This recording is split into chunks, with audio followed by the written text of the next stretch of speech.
There we are. What's up, Hacksters? Happy Monday! We are back in the studio today. I'm very excited because we've got soundproofing. We've got, oh dear. We've got a whole new ceiling put in that should help with our noise problems. So I'm looking forward to a 2020 full of really exciting videos with minimal interruptions. So, what have we got here? This is also exciting. These are the new Red 5 boards from SparkFun. They are, one of them is Arduino shape, and one of them is feather shape, or, you know, SparkFun thing shape. So there's a lot of possibilities here. What you see here is a board that is based on the SiFive FE310 chip, Freedom Everywhere chip. And this is a risc-v chip, so it uses an open source instruction set, which is very exciting if you're trying to build your own product all the way from scratch. This boy also has USB-C, you've got a barrel jack connector for power, you've also got besides your reset button here, let me actually focus on this, you also have another button, which you might be glimpsing now, which is the grr. There we go, yes. Okay, over here we have another button that says Qwiic on it, and that's because this has a new low power mode, which is quite exciting. You also have a Qwiic connector, the SparkFun Qwiic system, which is comparable to Seed's Grove system. It's a similar idea. It makes it really easy to hook up peripherals, sensors, and actuators without having to solder anything or break out your breadboard or whatever. Very exciting. You've also got a bunch of little feedback LEDs here, power, transmitting, receiving, and pin 13. Your standard sort of built-in Arduino LED to be able to run a blink program and make sure that everything's up and running. And yeah, I thought there was another there's a little Qwiic pin over here as well, which is quite interesting. We'll go over the specs for this in just a second. I want to point out really quickly this NXP chip, or what? That used to be I think they were acquired by NXP, but what is it? What is it actually? I don't know. It says NXP. Anyway,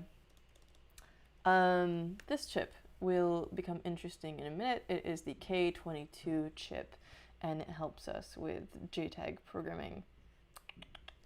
So then we have the equivalent in a smaller size. So this is the thing version. Instead of a barrel jack, you've got a LiPo connector. You've still got USB-C. You've still got both reset and wake buttons. And you've still got a Qwiic connector. And you still have that K22 chip as well as the SiFive base over here. Both of these are really nicely labeled. Look at this. You can see all this stuff just laid out for you there. Not even abbreviated, it's wonderful. They even tell you what the transmitting, receiving, mostly meso pins and stuff are. One thing to note on here is that you also have the JTAG connector broken out, and they mention this on the product page. Let's take a look. So here is the large size SparkFun Red 5 red board with the SiFive risc-v architecture FE310 SoC. Yeah, what sets this board apart from the rest is the completely open source approach from hardware to ISA. That means that anyone can make full use of the microcontroller without requiring royalties, licenses, or non-disclosure agreements. Yay! It comes in the familiar Arduino Uno R3 form factor, blah blah blah. And this is where the NXP K22 ARM Cortex M4 chip that we looked at comes in. It's for USB connectivity and operating as a JTAG interface.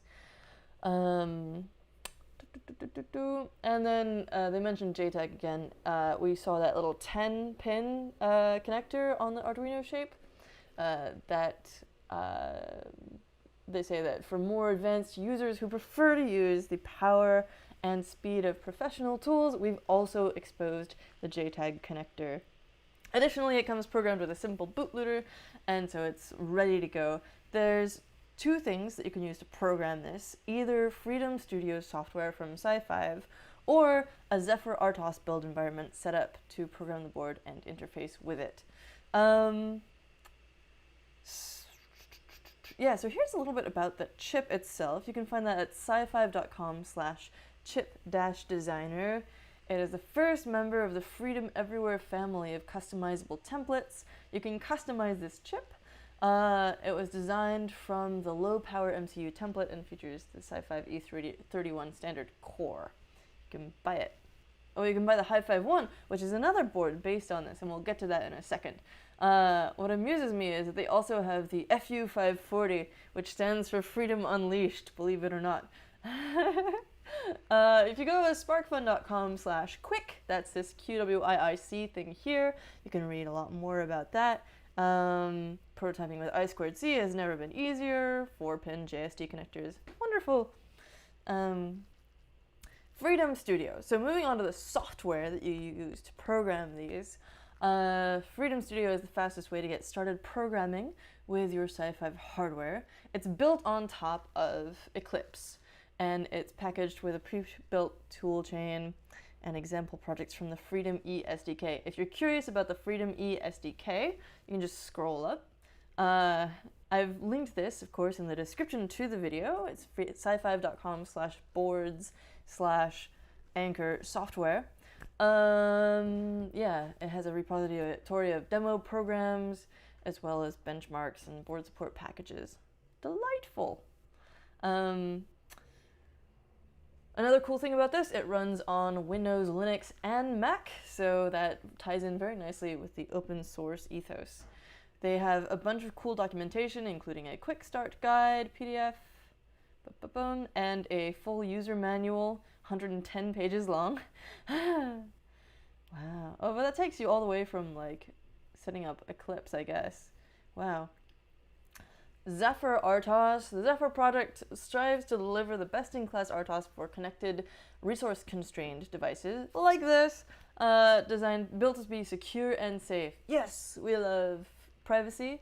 We love low-power, resource-constrained devices.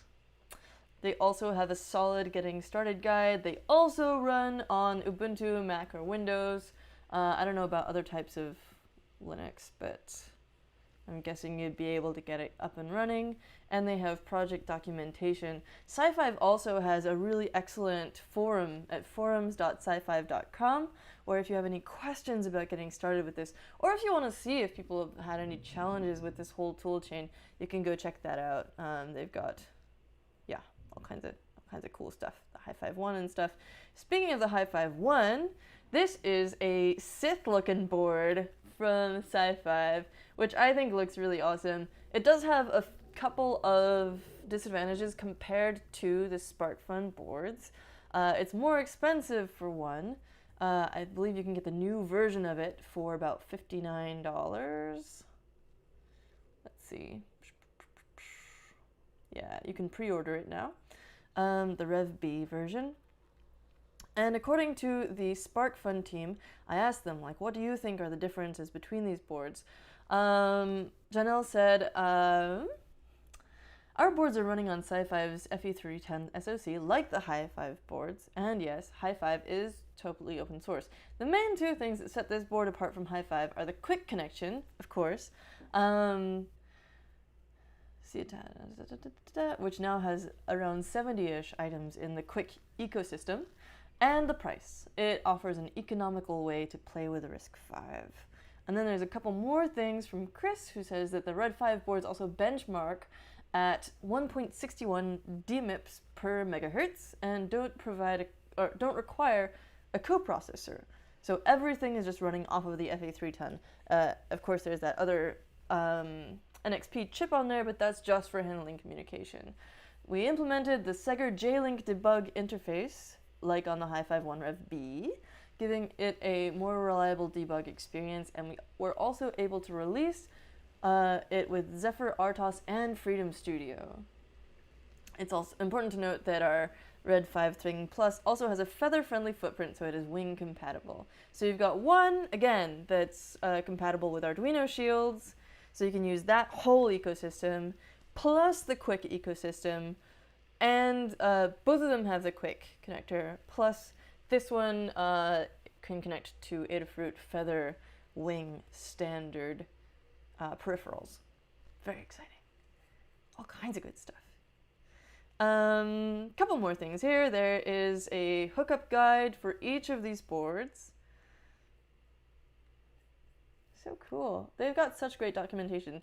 And you can find that by looking at the Documents tab on each of these pages. Schematic, Eagle files, dimensions, hookup guide, data sheets for the chip, manual for the chip. That's where I found those PDFs, I think. Well, yeah. Links to the software, SiFive forums, and the GitHub hardware repo for each board can be found just under this tab.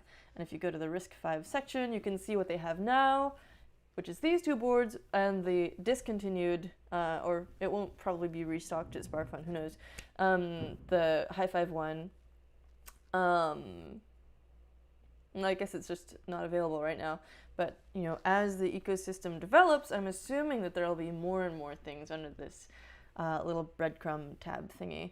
So that's very exciting and a good place to check back if you want to follow the evolution of this family of boards. Ah, so cool. Once again, here we go. Let's just take another quick look at these because they're so shiny. Look at the back of this. It's got a cool little graphic on it, which actually matches this animation that they have for, let me show you. I just noticed this actually. Here we go, the Red 5 development guide. And see how this, there's all wings report in. We're going in full throttle. And you can see how that sort of matches this guy. So stylish, so functional, so open source. These are pretty cool boards, and I can't wait to see what people put together with them. Thanks so much, SparkFun. I can't wait to play with these. Hack on, everybody. Have an awesome